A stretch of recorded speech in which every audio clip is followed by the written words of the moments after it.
In my last video, I took a trip to Manchester, and when it was time for us to leave, we decided to stop over in the nearby town of Nottingham.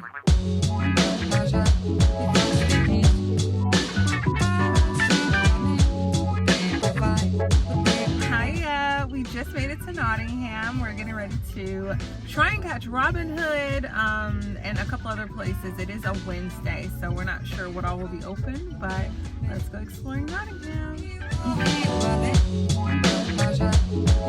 Since we were crunched for time and we arrived after business hours for most of the main attractions, we decided to make the most of our time doing what we could.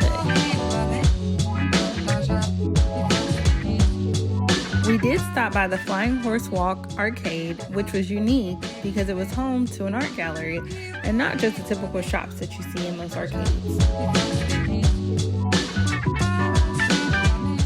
There are also plenty of places to shop along Brittlesmith's Gate. I'm not sure if I said that right. If you're like me and you're not a fan of shopping, you can still find the stroll enjoyable due to the architecture of the streets. It is really visually appealing. You can't help but wander into so many stores just because of the outer aesthetic. Some other popular shopping locations in Nottingham are Into Victoria and the Exchange Arcade, which we popped over to after we left the Flying Horse Walk arcade.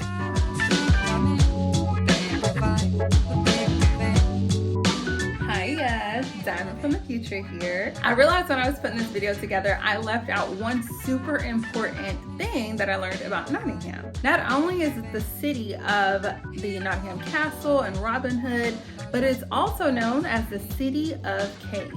And that is because Nottingham is home to the UK's largest network of underground caves. Once upon a time, people actually lived and worked underground, like right below the city center, which is really cool.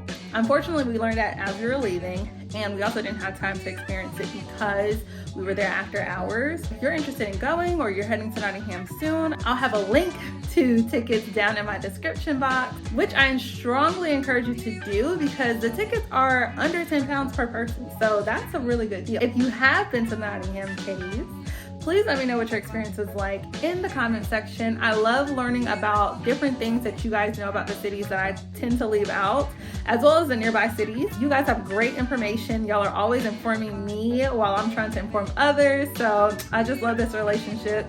Let me know what your experience was like when you went to Nottingham Caves or anything else that I might not include in this video. All right, let's get back to the things that I actually did when I was in Nottingham. If you enjoy taking photos or capturing content, Carlton Street is a place to visit with its colorful crosswalks and street art. If you're into a more calm aesthetic, Old Market Square is a place to snap some pictures as well.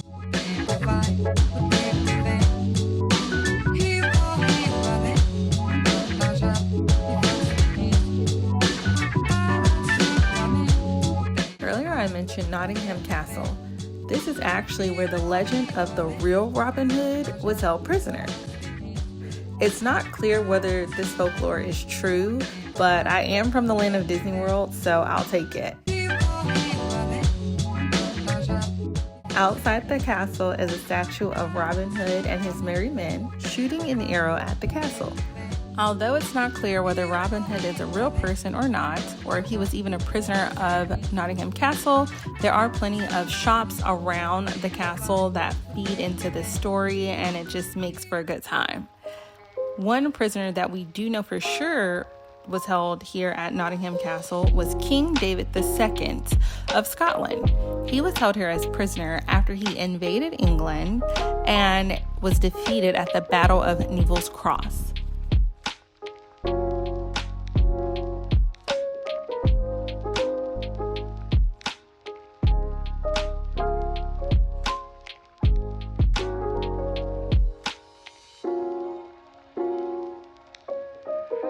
With only 4 hours to spare, we got to see a lot of the major attractions here in Nottingham. Unfortunately, they were closed, but the next time we come around, we know exactly where to go.